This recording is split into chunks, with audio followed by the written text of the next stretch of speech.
everyone, it's Emma, and today I'm doing a Q&A. Woohoo! So today is January 31st, which is my birthday. And to celebrate, I am beginning a month of videos starting today. I did this last year and I loved it. It was a way to really push myself to kind of make new content, to release things that I've been wanting to make for a while, and also just to celebrate my birthday in the month of February, because nothing much happens in the month of February. It's kind of the dead of winter. It's like that time of the year when Christmas is over, it's cold, it rains a lot. It's just not that exciting. Except Valentine's Day. I do love Valentine's Day. So anyways, I thought that I would kick off this month of videos, one video every day for the whole month of February, starting on my birthday, which is technically January 31st, with a Q&A, because it's been a hot minute since I did one. I also just moved to New York City, and so you guys have had a bunch of questions about that, about moving, how I felt about moving, and so on and so forth. So I thought that I would answer those questions today. I got these questions from Instagram, as I usually do, and once again I just wanted to say thanks for having great questions, for asking me things that made me think about stuff, not just oh, what's your favorite color, what's your favorite book, etc. The first question that I'm going to answer is, what made you fall in love with New York? I feel like I've talked a decent amount about the fact that I just love New York City so much. It has been a dream come true of mine to move here and to live here and to get to experience life here, knowing that I can stay and not go back home in a month or in a week or whatever. And I think there's multiple reasons for why I love New York City so much. I did grow up coming to New York a lot. Instead of birthday parties, often for my birthday to celebrate, when I was little, I would just come up to the city with my mom or with my cousin and see a ballet, see a Broadway show, that kind of thing. So it is very nostalgic for me, and I have a lot of magical memories from that time of my life. But I think more so than that, I just found as I grew up that it really suits my personality. The older I got and I just kept coming to the city, I feel like I just kind of grew into a New York girl. I just feel really strong here. I think it helps me let go of my perfectionism a lot, because it is such a big city and nobody cares what you're doing. You can go down the streets of New York doing the weirdest things, wearing whatever you want, and nobody is going to question it. And as someone who grew up in a really small town, and grew up in a small town as a perfectionist, there was some reality to the idea that people watched you and were small-minded. And so that didn't serve me super well. I did learn how to deal with it, but as a creative person, I didn't feel like I was fully able to let go and embrace the way that I wanted to be. New York is the complete opposite. It's I have total freedom to pursue creative pursuits, to dress however I want, and nobody's gonna look at you funny. In fact, they will probably avoid eye contact at all costs. To me, it's like living in a place where there's a constant reminder to put less pressure on myself and just to try new things. I also just love the fact that there is so much available to you in a city like this. There are so many people to meet, so many clubs and groups and activities, so many schools and college age activity type stuff. And again, coming from a small town where there was not really many people my age, that is very appealing. It also is just beautiful and magical, and I just love the city aesthetically. I just love it. The next question is, how is living in New York? Is it just as you expected, or is it better? Well, I have only been here for a week.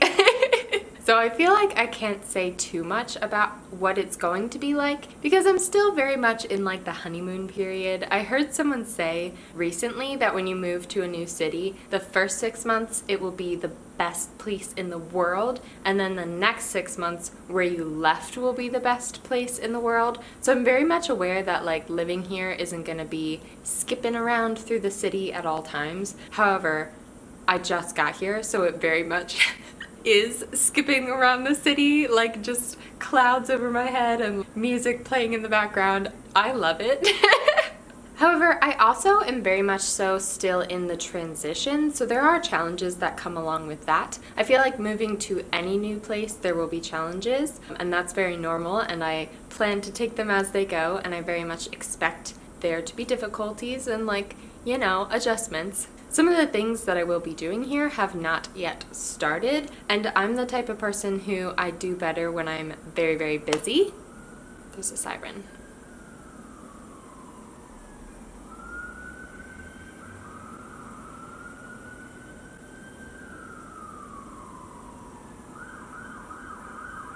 So I'm doing the best that I can right now to keep myself busy and take advantage of the extra time that I have and kind of give myself time to adjust to this big change. There will be challenges and there will be things that I have to learn, but I love learning and growing, so yeah. But in all the little ways, it has been amazing.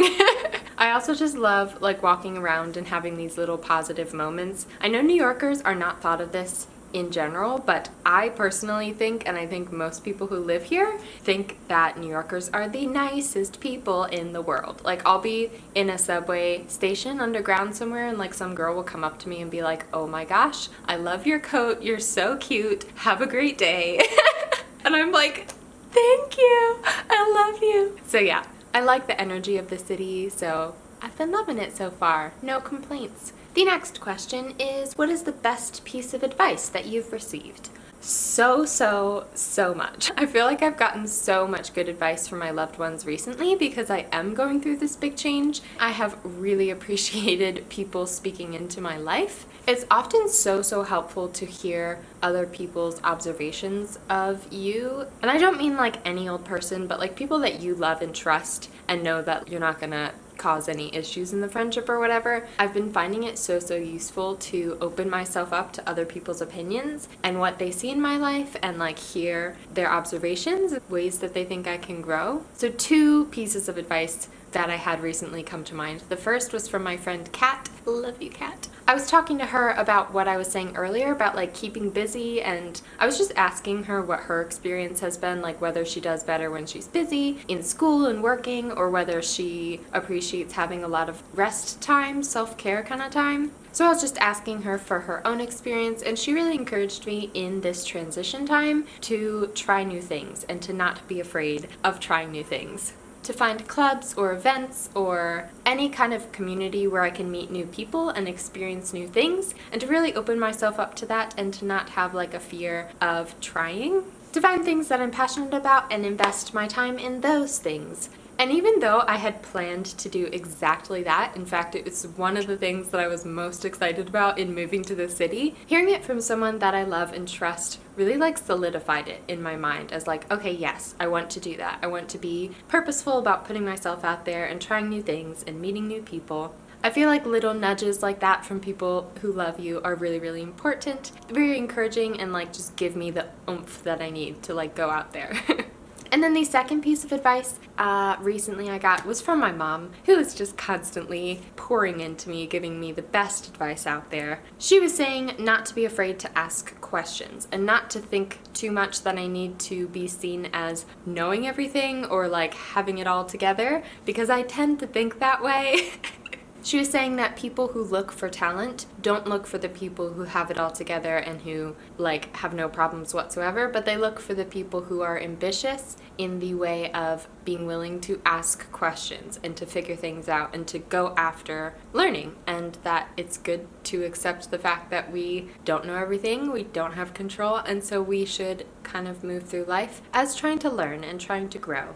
Also, not to fear people being taken back by my personality. I tend to do that, like almost to sugarcoat myself in interactions that I have, because I often want to be more pushy than I am because I worry that the other person will be taken aback or whatever. So my mom was encouraging me not to do that, and that other people's reactions are not really my problem. Not to hold myself back in that way, because you can't predict how another person's going to react. The way that you're like scared they might react is probably not going to be it, because people are complex. So it's best to just be myself and go for it and embrace my personality and embrace my pushiness. And that was very helpful to hear. Contemporary manga recommendations. Recently I've been reading a lot of shoujo manga. I've just been devouring it. I don't know, it's just a mood. So my 2 recent new favorites are Ao Haru Ride and Waiting for Spring. Love them, all the feels. I hauled Aoharu Ride in a book haul recently, and I have since read both volumes, intend to watch the anime. It's just great. I just love it. Yeah, and Waiting for Spring was recommended to me by Ashley from Ashley Outpaged, and like that was the one that I finished the one volume and then went out and bought 2 more volumes and then read both of those volumes because I just love them so much. They just fill me with all the feels. Aoharu Ride is about a girl who meets her like first love, first crush again when she's older, and they kind of like reconnect. And then Waiting for Spring is a basketball manga about this girl who becomes friends with the 4 most popular guys at school, and they're basketball dudes, and yeah, it's like about pursuing your dreams and trying to be more outgoing, and I love it. And then my like typical go-to contemporary manga recs are A Silent Voice, which I still consider to be my favorite manga ever, and Kimi ni Todoki. I loved the anime for Kimi ni Todoki and the manga as well. Why is Namjoon your bias? This is a question about BTS, if you don't know, the K-pop group, and Namjoon is my favorite member of the group. I just relate to Namjoon a lot. My like OG bias way back in the day was Jungkook, and then after like watching some of Namjoon's lives and like reading the lyrics that he'd written in their songs, I just very much relate to him. I think he might be the same Enneagram type as me. I get that from like the way he writes lyrics and the kind of things that he talks about, and kind of the role or like the relationship that he is in BTS as the leader and like how he interacts with the other members. So relate to it. I remember watching his lives like when I first got into BTS, his older lives, like watching them all back and just so resonating with everything he said about life and growth and how he experiences the world. So that's pretty much why he's my bias. Also, in my opinion, he's the most aesthetic of the BTS members, like his outfit pics and his selfies and his nature-loving appreciation pics. I just think he is very inspiring as a creative person and as a human, and I resonate with him a lot, so that's why he's my bias. If you had to dye your hair a color other than red, what would it be? Probably something more like synthetic, like silver or pink or something like that. Now that my hair is a little bit longer, I have kind of been drawn to the look of like having my natural hair color at the roots and then maybe doing like silver or gray or purple at the ends, but I'm still very much attached to the red, so I'm not sure if that will happen. I actually really need to get it redone. Do not look at the roots. Advice for INFJs. How do you make sure that you interact with the real world instead of just hiding away at home? I've found, and I personally believe that this is universally true of any personality type, that we as humans really need interaction with other humans, and especially deep personal connections, like real friendships, not just like talking to some person in the grocery store or whatever. Real friendships are one of the most valuable things in the world to me. Like my friends who I love and trust, I love them so much, and I value them so much, and I appreciate them loving and supporting me more than most anything in the world. INFJs aren't really different in that way, except for that our specific fears and like the way that we might shy away from that might be different than another personality type, but I think that everyone is the same in that way. And I think it is important not to let your personality type be an excuse and have you miss out on experiencing things like deep relationships. I think one of the things that was helpful for me when I used to struggle with this, because I value those friendships so much, I don't struggle so much with this anymore, is maybe just to like speak to yourself. You might feel kind of silly at first, but it does kind of help to speak to yourself in that way. Like if you are going to go to some big social thing, just kind of tell yourself you will have everything you need. If you need alone time, I will give it to you. If you need quiet time to kind of decompress, I will make sure that you have it. So it's okay for you to go enjoy this social setting, because when you feel drained, I will give you the time that you need to refill back up with alone time or self-care. I think this is even more so important if you are an HSP. It is very important to know your limits, but like not make it be an excuse to hide away in your home, because I definitely believe that you'll be happier if you allow yourself to expand in that way by having deep connections with other people. People are lovely. I'm constantly surprised by the kindness and love that I find in other people. Now I feel like I take almost any social situation that comes my way because I know that I love hanging out with people, and I also know that if I need it, I don't have as much of a problem saying no and like setting those healthy boundaries. Know your limits, but do not include fear in that, because fear is not your limit. You're capable of so much more than you know. As someone who seems to be very close to your family, was moving away hard? Actually, no. I love my family so much, but I also am aware that there's only so much growing up you can do while you still live at home. I so valued that time of my life where I was at home with my parents. I love them the most, but I'm also the kind of person who gets restless and kind of bored if I'm not being constantly challenged. And I had reached the point in my life where living at home, not just like at home with my parents, but in the place that I lived, I didn't feel challenged anymore. So I felt very safe in like moving up here and taking this big step because I know that it'll be good for me. I also know that I will get homesick at times, but my family is just a phone call away, and because I'm so close to them, I know that I will not lose them even though we are a bit a ways in like distance. They're also just all so excited for me. My parents are the most supportive parents in the world. And they want to see me soar as much as I want to be challenged and grow. They want to see me thriving, and they know and agreed with me that this is the place for me to do that. In fact, my family and my friends and the people around me, them being so sure that New York City is the place that I should be right now in my life, gave me the confidence to move away and to be farther away from those people. Because as much as I felt it, everyone else also observed it in me. And that is so encouraging and so strengthening, and just gave me the courage to be like, yep, I'm gonna do this, I'm gonna move away, and I know that I have my loved ones and my family's support even while I'm farther away from them. Also, they can come visit pretty easily, like they were just here last weekend. I got a lot of questions about relationships, heartbreak, falling in love, etc., especially like specifically geared towards being an INFJ or like an HSP and what it's been like for me in relationships. So I'm kind of planning to do a whole video about this, so for now I'll just give a quick short little answer. In my experience, relationships, romantic relationships especially, but all relationships actually, have been the most expanding thing for me. I think allowing yourself to like be vulnerable in that way and open up to other people and having them open up to you, it just brought a lot of growth into my life. Maybe especially the relationships that ended.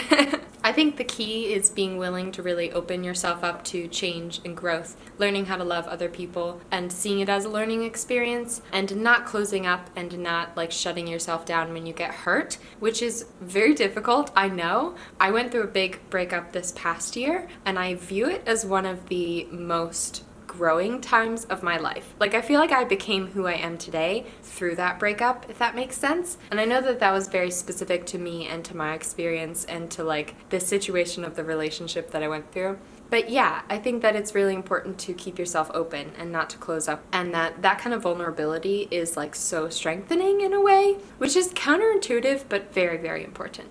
If you could be an animal, what animal would you be?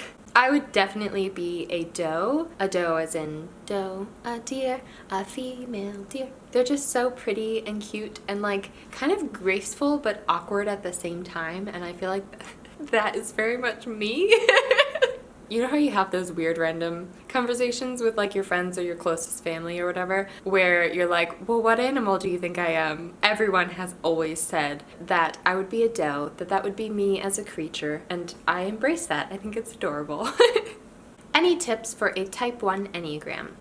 Full video coming soon. Advice on how to stay productive. I did make a whole little video about this not too long ago, but I feel like I wanted to add to that video. I didn't say it because for my personality, it is assumed, but I wish I had said it in that video, that sometimes all you need is just like kick yourself in the butt to get started. Getting started is probably the hardest part, but I feel terrible when I procrastinate. As a form of self-care towards myself, I procrastinate as little as possible. Because I know that if I procrastinate, I will feel so stressed out when I go to do the thing. So I try to really like, when I have the time, get started and get started ahead of time and just like push myself to do the things, because I feel better when I do the things than when I like sit and wait and push it back. So finding the balance between like, go, do it, just do it, do the thing, start, be productive, and also like loving yourself and knowing your limits. Don't be hard on yourself, don't be punishing towards yourself, but yes, no excuses. When you believe that you're capable, you accomplish a lot more than you think you will, because you are actually capable of so much more than you know. That's what I think anyways. Top 5, that's 10. Top 5 K-pop songs at the moment. One that I'm not sure I've mentioned, but I just love so much is bday. Is that how you say it? I don't know. By IU. IU is one of my favorite K-pop artists, and I don't talk about her very much, but she is a female solo artist. I listen to her so much. She has that like cutesy, calming feel. Like if I had to pick one artist that was the soundtrack to my life, it is possibly IU, although there's a couple. Second is Touch by NCT 127. Is that by NCT 127? Yeah. It's not NCTU. I love this song. Like, I try not to listen to it because I know I'm gonna kill the song for myself, but I listen to it like every day. I love the music video. It's so cute and soft and like, it's just, yeah. Trigger by Mino. Honestly, this whole album, none of the songs stand out to me as like a fave song, but I love the album as a whole. But I think because Trigger is the first song on the album, whenever I play it, I'm just like, here we go, let's go. Get Cool by Stray Kids. Get cool. Get cool. Good to Me by 17. I've been loving their newest comeback. I'm so happy about it because I was not loving their songs for a little while, and now I've gotten back into it. And I love this one the most off their little mini album, I think. Oh wait, I forgot one. Insomnia by The Rose. If you haven't listened to The Rose's EP called Dawn, it is so good and emotional. If you like Day 6, you have to listen to it. I guarantee you'll love it. It is just like what I listen to late at night when I'm like journaling or whatnot and you want to like feel all the feels. It's so good. So great. But yeah, my favorite song off that EP is called Insomnia. Also, honorable mention to Killing Me by iKON. This one is a little bit of an older bop. I've been listening to it for a while, but I still love it. And I know I just said 7 songs, not 5, but this is what happens when you try and ask me to pick favorite things. Just stop doing that. Besides BTS and Day 6, what K-pop concerts have you been to / want to go to? Well, as of when I'm filming this, which I'm pre-filming this, so by the time you see this, I will have seen them, but as of when I'm filming this, I'm seeing Winner tomorrow. If you watched my K-pop Essentials video, you'll know that Winner is one of my fave groups. They've been one of my fave groups almost since I got into K-pop. I love Mino's solo music, as I just mentioned. I feel like Winner's music, if you don't listen to K-pop, you'll probably like it. I was playing it out loud the other day, and my mom was like, ooh, what's this music? I like this. She was like, it just makes me want to get up and dance. And I was like, I know, right? So anyways, I'm seeing them in concert tomorrow. But my other dream K-pop concerts would be NCT. I want to see them live more than like anything in the world. Blackpink is touring the US and I will probably go see them. And then also J-Park. I also want to see BTS like 12 more times. I feel like that would be acceptable. How did you find your aesthetic? I feel like my aesthetic, people often tell me how aesthetic I am. I feel like it's just a natural result of my personality, of being a perfectionist, a synesthete, and a creative person. It just was very natural for me to like channel that stuff into having an aesthetic on social media or like in my clothes or in my room. I really like pretty things. And I've always had a very strong sense of what I like for myself. My mom was just talking about this the other day, how when I was a little kid, I like had a very strong sense of what I would or wouldn't wear. Like as a little kid, I would be like, no, that's not for me. I want to wear that. And I've continued to be like that my whole life. It just applies to every area of my life, like when I'm decorating my room or in the clothes that I wear, or how I dye my hair or the makeup that I do. I stick to what I like, and I feel like that just naturally has me have like a very specific aesthetic, if that makes sense. Were you scared to move to New York City? And if so, how did you overcome it? Honestly, before I moved, I wasn't really scared at all. I anticipated that there would be challenges, but I think because it was such a long time coming, like I had planned for so long to move, and then it got delayed and got delayed and got delayed, that I had a lot of time to like emotionally process this big thing. So when the time finally came, it was really sudden actually. I found out like 10 days before that I could move, and then I like moved, and I ended up moving 2 days earlier than even that, and it had taken so long that I was just ready to go. However, now, having moved, I have definitely dealt with some fears, and I've had to work through them, prayed a lot. Just kind of the normal fears of like, what direction should I go? What should I do next? What if I fail in my endeavors? Should I go on this path? Should I go this way? There's so many options to me now. What if, blah, blah, blah. And the biggest thing that I have been learning through this whole process has been not to be afraid of the process.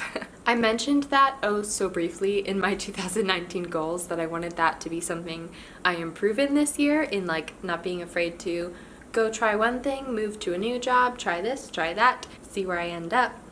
Instead of letting fear drive me to like be willing to try anything and see everything as a learning experience. So I feel like any endeavor that you do, even if it doesn't turn out how you expect, you end up quitting a job or ending a relationship or whatever, you definitely still will have learned something. I also think it's been important to me to remember that feelings are not necessarily to be trusted. And I mean that in like, if I feel afraid, it doesn't necessarily mean that there is actually something to be fearful of.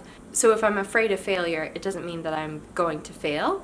In this kind of situation where the fears are very abstract, like what if this happens, what if that happens, I don't know that any of those fears are going to happen, and so I cannot let them drive my life. Usually when I'm scared, it's because I'm putting too much pressure on myself and giving myself too much responsibility. I'm not in control of the things around me. I can do the best with what I've been given, and I have been given a lot. But the truth is that the only thing I have control over is my reaction to what happens in the world around me. And I don't want to choose to react in fear, because that will hold me back more than anything else. So I've been really valuing the support of the people who love me. You are never as alone as you think, and I think that with these kind of big changes, it's important to allow people to support you.